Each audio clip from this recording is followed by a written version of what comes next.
മെക്സിക്കോയുടെ തലസ്ഥാനമായ മെക്സിക്കോ സിറ്റിയിലെ ഡൊളോറസ് സ്ട്രീറ്റിലൂടെ ഞാൻ സഞ്ചാരം തുടരുകയാണ്. ഡൊളോറസ് സ്ട്രീറ്റ് ഒരു ചൈന ടൗണാണ്. അതിൻ്റെ പടിപ്പുരയാണിത്. അത് കടക്കുന്നതോടെ ചൈനീസ് സമൂഹത്തിൻ്റെ പ്രദേശത്തേക്ക് എത്തുന്നു. മക്കാർഡോ സാൻ ഹുവാൻ എന്ന ഒരു ചന്ത കാണാനാണ് ഞാൻ നടക്കുന്നത്. ഈ ചൈന തെരുവ് കടന്നു വേണം അവിടേക്കെത്താൻ. ചൈനയിലെ ഒരു നഗരത്തിൽ ചെന്ന ഫീലാണ് ഇതിലെ നടക്കുമ്പോൾ. ചൈനീസ് റാന്തലുകൾ തലയ്ക്കു മീതെ തൂങ്ങുന്നു. സിംഹപ്രതിമകൾ പലയിടത്തും കാണാം. വഴിയരികിൽ ഉള്ളതാകട്ടെ ചൈനീസ് റെസ്റ്റോറന്റുകളോ ചൈനീസ് ഉൽപ്പന്നങ്ങൾ വിൽക്കുന്ന കടകളോ ആണ്. ഫെബ്രുവരി മാസത്തിൽ ന്യൂ ഇയർ ആഘോഷിക്കുന്ന ചൈനക്കാർ അതിന്റെ ഭാഗമായി തൂക്കിയതാവാം റാന്തലുകൾ. ചൈനീസ് വസ്ത്രങ്ങൾ, ചൈനീസ് കളിപ്പാട്ടങ്ങൾ എന്നിവയെല്ലാം വിൽക്കുന്ന കടകൾ. ഒരിടത്ത് കുറച്ചാളുകൾ കൂടി നിൽക്കുന്നതിന് സമീപത്തേക്ക് ഞാനൊന്നു ചെന്നു. ചൈനീസ് മോമോസ് എന്നറിയപ്പെടുന്ന ഡംപ്ലിങ്ങുകൾ വിൽക്കുന്ന കടയാണ്. ചൈനക്കാർക്ക് എല്ലാം കളർഫുൾ ആകണം എന്നതുകൊണ്ടാവാം ഡംപ്ലിങ്സും പല വർണ്ണങ്ങളിലുണ്ട്. അതങ്ങനെ ആവിയിൽ പുഴുങ്ങിക്കൊണ്ടിരിക്കുന്നു. പച്ചക്കറിയോ മത്സ്യമാംസാദികളോ ഉള്ളിൽ വെച്ച് പുറമെ കുഴച്ച അരിമാവ് വെച്ച് ഉരുട്ടി ആവിയിൽ പുഴുങ്ങിയെടുക്കുന്ന വിഭവമാണ് ചൈനീസ് മോമോ. ഈ ചൈന ടൗണിലെ കച്ചവടക്കാരിൽ ധാരാളം മെക്സിക്കോക്കാരുമുണ്ട്. മറ്റൊരു ഭാഗത്ത് പൊരി വിഭവങ്ങളാണ്. വലിയ സഞ്ചികളിൽ നിറച്ചു വെച്ചിട്ടുണ്ട്. ടാക്കോസിന്റെ വിൽപ്പനയാണ് മറ്റൊരിടത്ത്. ചൈന ടൗണിലാണെങ്കിലും മെക്സിക്കോക്കാർക്ക് തങ്ങളുടെ തനതു വിഭവമായ ടാക്കോസ് വേണം. ഫ്രൈ ബ്രെഡ് എന്നറിയപ്പെടുന്ന ബ്രെഡ് നേരത്തെ തന്നെ ചെറു ചപ്പാത്തി പോലെ ചുട്ടുവെച്ചിരിക്കും. അതിനകത്ത് മാംസവും മസാലയും ഒക്കെ നിറച്ചാണ് ടാക്കോസ് ആക്കുന്നത്. വഴിയോരത്ത് നിരവധി തട്ടുകടകൾ. ടാക്കോസിനായി ഫ്രൈ ബ്രെഡ് നേരത്തെ റെഡിയായിരിക്കും. അതിലേക്ക് പന്നിയുടെയോ പോത്തിൻ്റെയോ മാംസം ആവശ്യമനുസരിച്ച് ഇങ്ങനെ നിറച്ചു കൊടുക്കും. ഇങ്ങനെയുള്ള 8-10 ടാക്കോസ് കഴിക്കും മെക്സിക്കോക്കാർ ഒരു നേരം. നല്ല എരിവുള്ള കാന്താരി മുളകിന്റെ ചട്നി മുന്നിൽ വലിയ പാത്രങ്ങളിൽ വെച്ചിട്ടുണ്ട്. അത് ആവശ്യാനുസരണം കോരിയൊഴിച്ചാണ് ടാക്കോസ് കഴിക്കുക. ചൈനീസ് ഷോപ്പുകളാണ് ഇരുവശത്തും. അതിന് ചുവന്ന ചായം പൂശി പൂർണ്ണമായും ചൈനീസ് ഭാവം നൽകിയിരിക്കുന്നു. ചൈനക്കാർ വീട് അലങ്കരിക്കുന്ന വസ്തുക്കളെല്ലാം ഇവിടെ വിൽപ്പനയ്ക്കുണ്ട്. പാവകൾ, ശില്പങ്ങൾ, ബുദ്ധപ്രതിമകൾ എന്നിങ്ങനെ പലതും. വഴിയുടെ നടുക്കിരുന്ന് ചൈനീസ് വിശറി വിൽക്കുന്നു ചിലർ. കരിക്ക് കച്ചവടക്കാർ. വിൽപ്പനക്കാർ മിക്കവരും ഇന്നാട്ടുകാർ തന്നെ. ചൈന ടൗണിലെ ഒരു സ്ട്രീറ്റ് മുഴുവൻ ഇലക്ട്രിക്കൽ ഉൽപ്പന്നങ്ങളുടെ കടകളാണ്. ചൈനയിൽ നിന്ന് കൊണ്ടുവരുന്ന ഇലക്ട്രിക്കൽ ഫിറ്റിംഗ്സ് ആണ്. ചൈനയിൽ നിന്നുള്ള ഉൽപ്പന്നങ്ങൾ കൊണ്ടുവന്ന് ഇന്നാട്ടുകാർക്ക് വിൽക്കാനുള്ള ഒരിടമായി മാറിയിട്ടുണ്ട് ഇവിടുത്തെ ചൈന ടൗൺ. ബാഗുകളും പേഴ്സുകളുമെല്ലാം ചൈനീസ് ഉൽപ്പന്നങ്ങൾ തന്നെ.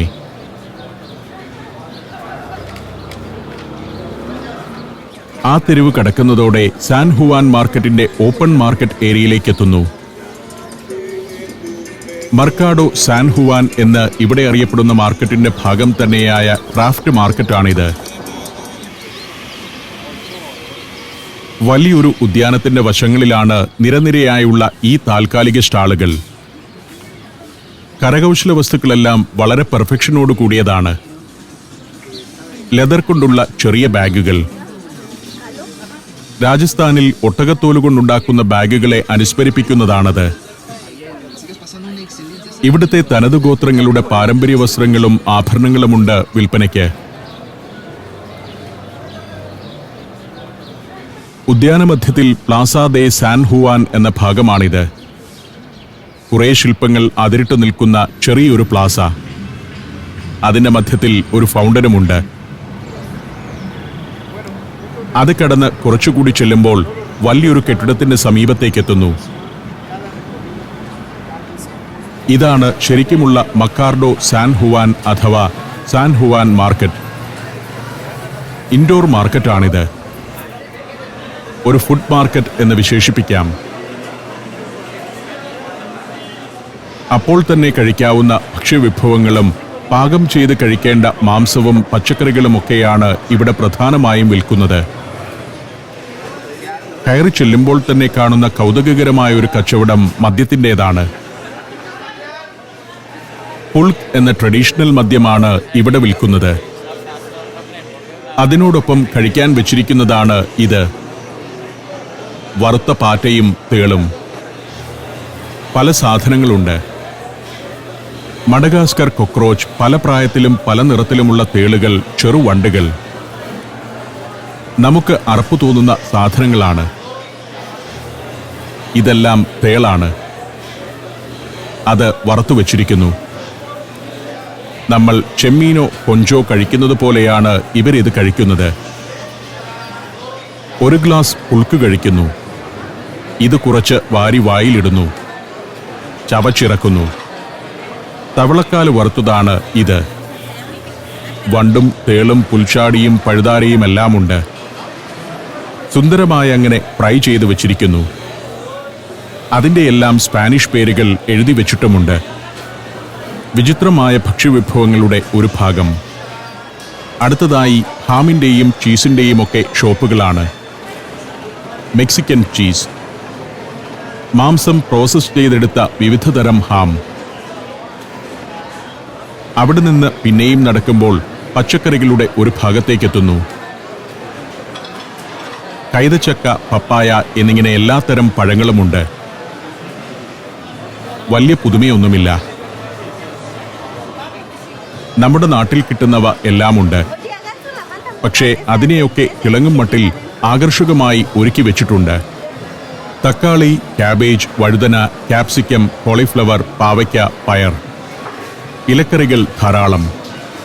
പഴങ്ങളുടെ സ്റ്റാളുകൾ പലതുണ്ട്. ഇതാണ് ആകർഷകമായ ഒരു സാധനം: കപ്പക്കിഴങ്ങ്.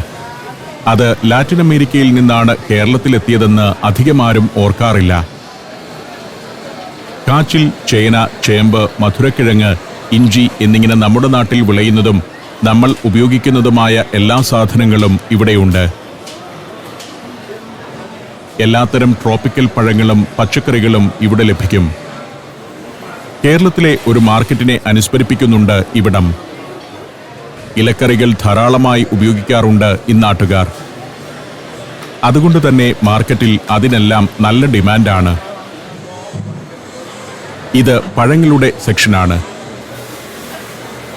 ഞാൻ അതിനിടയിലൂടെയെല്ലാം കുറേ നേരം ചുറ്റി നടന്നു. അതിവിസ്തൃതമായ ഒരു കെട്ടിടത്തിലാണ് മാർക്കറ്റ്. മറ്റൊരു ഭാഗത്തേക്കെത്തുമ്പോൾ വിൽപ്പനക്കാരുടെ വേഷമൊക്കെ മാറുന്നു. മത്സ്യമാംസാദികൾ വിൽക്കുന്ന സ്റ്റാളുകളാണ് ഇവിടെയുള്ളത്. വലിയ ടർക്കിക്കോഴികളെ കൊന്ന് വൃത്തിയാക്കി കെട്ടിത്തൂക്കിയിട്ടിരിക്കുന്നു. വേറൊരു ഭാഗത്ത് പന്നിക്കുഞ്ഞുങ്ങളാണ്. പൂർണ്ണ വളർച്ചയെത്തിയ പന്നിയെയല്ല ഇവർ ഭക്ഷണത്തിന് ഉപയോഗിക്കുന്നത്. സ്റ്റഫ്ഡ് പോർക്ക് എന്നൊരു വിഭവമുണ്ട് ഇവർക്ക്. ചെറിയ പന്നിക്കകത്ത് മസാല നിറച്ച് മൊരിച്ചെടുക്കുന്നതാണത്. മെക്സിക്കോക്കാരുടെ വിശിഷ്ടമായൊരു വിഭവമാണ് സ്റ്റഫ്ഡ് പോർക്ക്. ഇവിടെ സീ ഫുഡിന്റെ കച്ചവടമാണ്. മെക്സിക്കൻ സ്റ്റീംഡ് ക്ലാം ആണ് ഇത്. മസാലക്കൂട്ടുകൾ ചേർത്ത് പുഴുങ്ങിയെടുത്ത വലിയ കക്ക. അത് പിളർന്ന് വിൽപ്പനയ്ക്ക് നിരത്തുകയാണ്. ഇതൊക്കെ ഇവിടെ വിൽക്കുക മാത്രമല്ല, ഒരു ഭാഗത്തിരുന്ന് ആളുകൾ കഴിക്കുന്നുമുണ്ട്. 2-3 നിലകളിലായി ഭോജനശാലകൾ, ബാറും റെസ്റ്റോറൻറ്റുമെല്ലാമുണ്ട്. മത്സ്യമോ മാംസമോ ചൂണ്ടിക്കാട്ടിക്കൊടുത്താൽ അത് ഉടനെ പാചകം ചെയ്തു തരുന്ന സ്ഥാപനങ്ങൾ. കുടുംബാംഗങ്ങളുമൊത്ത് വട്ടം ചേർന്നിരുന്ന് ആളുകൾ ഭക്ഷണം കഴിക്കുന്നു. ക്ലാമും ടർക്കിയും പന്നിയുമെല്ലാം അപ്പപ്പോൾ പാകം ചെയ്തു തരുന്ന റെസ്റ്റോറൻറ്റുകൾ. മാർക്കറ്റ് സന്ദർശിച്ച് സാധനങ്ങൾ വാങ്ങിക്കൊണ്ടു പോവുക മാത്രമല്ല, ഇരുന്ന് ഭക്ഷണം കഴിക്കാനും സൗകര്യമുള്ള മാർക്കറ്റാണ്. ഈ മീൻകടയിലിരുന്ന് ആളുകൾ ഭക്ഷണം കഴിക്കുകയാണ്. മീൻചന്തയിൽ തന്നെ ഇരുന്ന് കഴിക്കാനുള്ള സീറ്റുകളും ഒരുക്കിയിരിക്കുന്നു. മാർക്കറ്റിൽ നിന്നും പുറത്തേക്ക് നടന്നു. ഇറങ്ങിയെത്തുന്നത് നേരത്തെ കണ്ട ക്രാഫ്റ്റ് മാർക്കറ്റിന്റെ മറ്റൊരു ഭാഗത്തേക്കാണ്. മെക്സിക്കൻ തൊപ്പി, വസ്ത്രങ്ങൾ, ഇന്നാട്ടിലെ പരമ്പരാഗത കരകൗശല വസ്തുക്കൾ, ഇൻകാകളുടെയും അസ്റ്റക്കുകളുടെയും മായന്മാരുടെയും സംസ്കാരത്തിന്റെ ഭാഗമായ സുവനീറുകൾ എന്നിവയൊക്കെ ഇവിടെ കിട്ടും. വലിയ തിരക്കില്ല. അവിടെ നിന്നും ഞാൻ തെരുവിലേക്കിറങ്ങി. ഡ്രൈ ഫ്രൂട്ട്സും നട്ട്സും വിൽക്കുന്ന കടകൾ, പോലീസുകാർ ഉൾപ്പെടെ വന്നിരുന്ന് ടാക്കോസ് കഴിക്കുന്ന തട്ടുകടകൾ,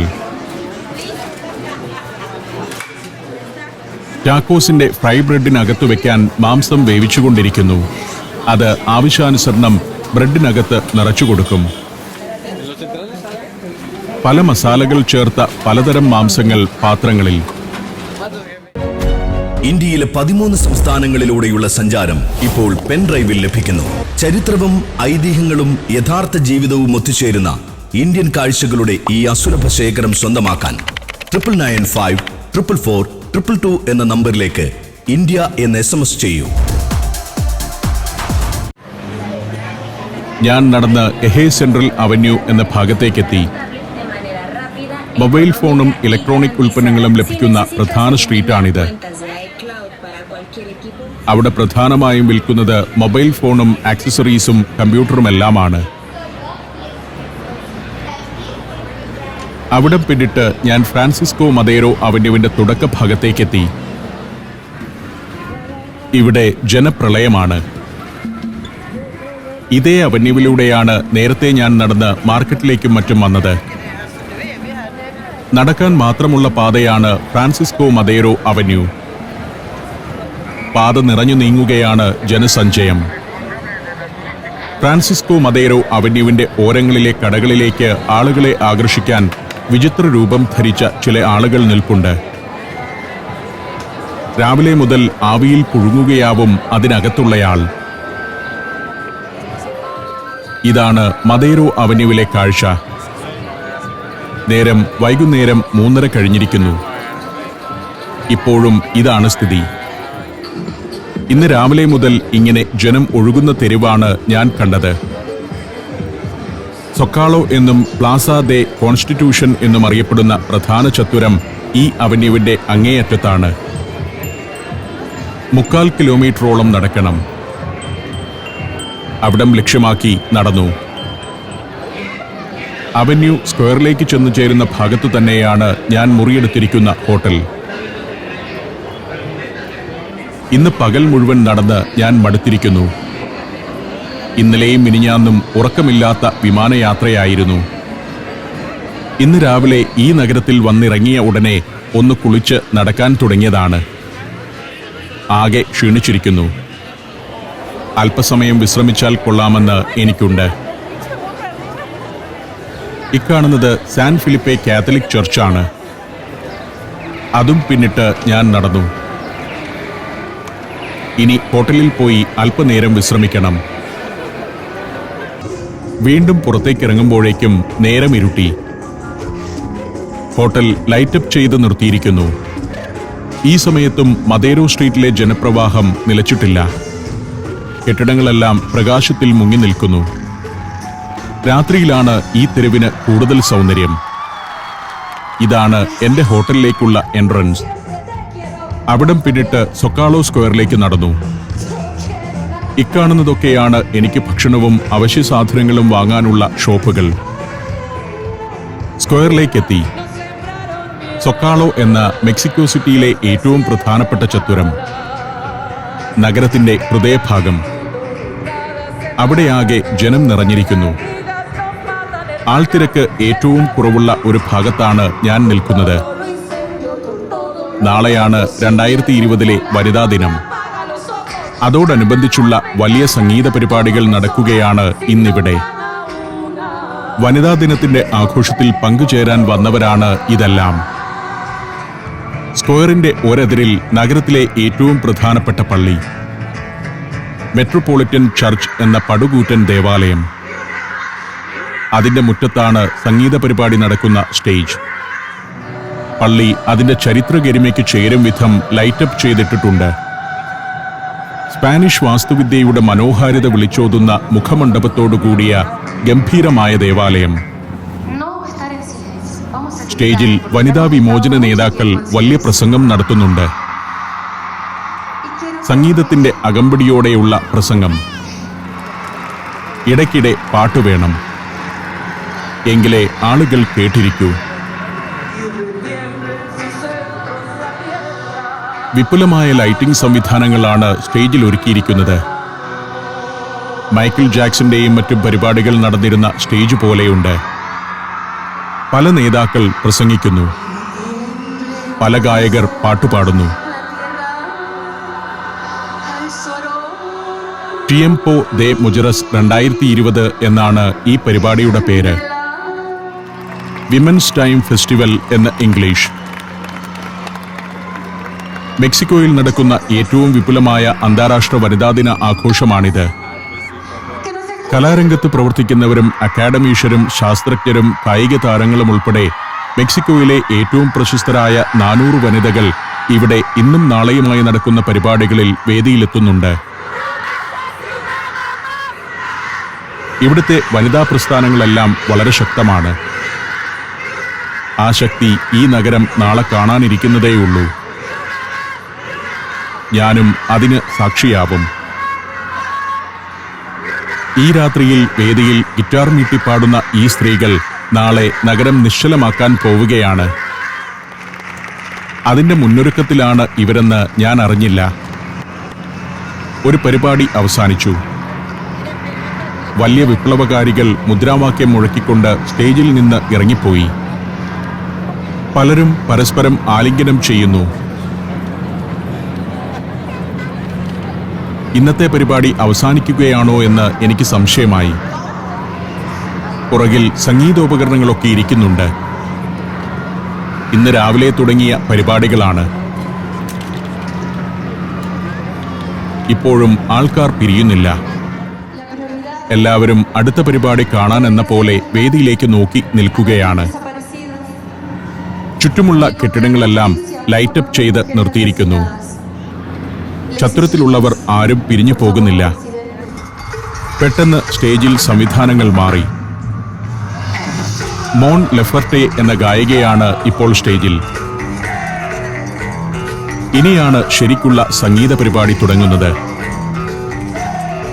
ലോകപ്രശസ്തയായ ചിലിയൻ ഗായികയും നടിയും ഗാനരചയിതാവുമാണ് മോൺ ലെഫർട്ടെ. ലാറ്റിൻ അമേരിക്കയിൽ ഏറ്റവും അധികം ഡിജിറ്റൽ കോപ്പികൾ വിറ്റുപോയിട്ടുള്ളത് ലെഫർട്ടെയുടെ ഗാനങ്ങളുടേതാണ്.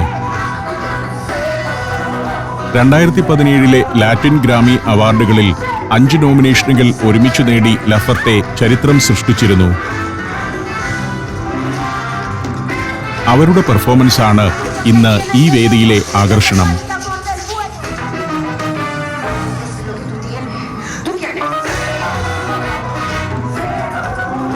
പ്രോഗ്രാമിലെ സാങ്കേതിക തികവാണ് ആശ്ചര്യപ്പെടുത്തുന്ന മറ്റൊരു ഘടകം.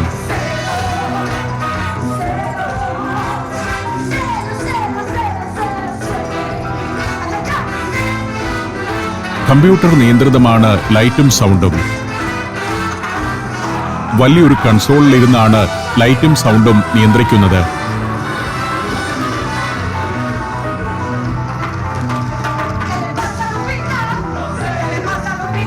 കഴിഞ്ഞ വർഷവും ഇതേ സ്ഥലത്ത് ഇത്തരമൊരു പരിപാടി നടന്നിരുന്നു.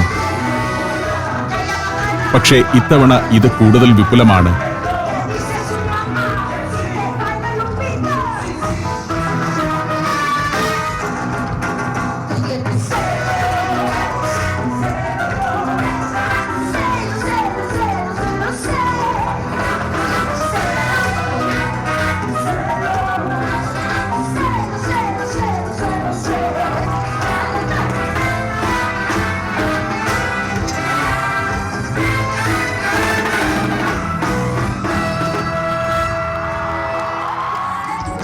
സ്ക്വയറിനെ പല പല ബാരിക്കേഡുകൾ കൊണ്ട് തിരിച്ചിരിക്കുന്നു. ഞാനതിലെ മുന്നിലുള്ള ഒരു കള്ളിയിൽ ചെന്ന് കയറാൻ ശ്രമിച്ചു. പക്ഷേ സാധിച്ചില്ല. ജനനിബിഡമാണ് അവിടം. ഓരത്തെ പല കെട്ടിടങ്ങളിലും ഹോട്ടലുകളാണ്. അതിന്റെ ബാൽക്കണിയിലും മട്ടുപ്പാവിലുമൊക്കെ നിന്ന് ആളുകൾ സംഗീതം ആസ്വദിക്കുന്നു. കെട്ടിടങ്ങളിലെ ലൈറ്റപ്പ് മനോഹരമായൊരു കാഴ്ച. ഈ കെട്ടിടങ്ങളിലെ ലൈറ്റിന്റെ കളർ സ്കീം ഓരോ ദിവസവും മാറിക്കൊണ്ടിരിക്കും. പല ഭാഗത്തു നിന്നും സ്ക്വയറിലേക്കെത്തുന്ന വഴികളിലൂടെ ആളുകൾ വന്നു ചേർന്നുകൊണ്ടേയിരിക്കുന്നു. ആ ജനതയെ കണ്ടുകൊണ്ട്, പാട്ട് ആസ്വദിച്ചുകൊണ്ട് ആ രാത്രിയിൽ ഞാൻ സഞ്ചാരം തുടർന്നു. മെക്സിക്കോ സിറ്റിയിലെ ആദ്യ രാത്രിയുടെ അനുഭവങ്ങളിലൂടെ.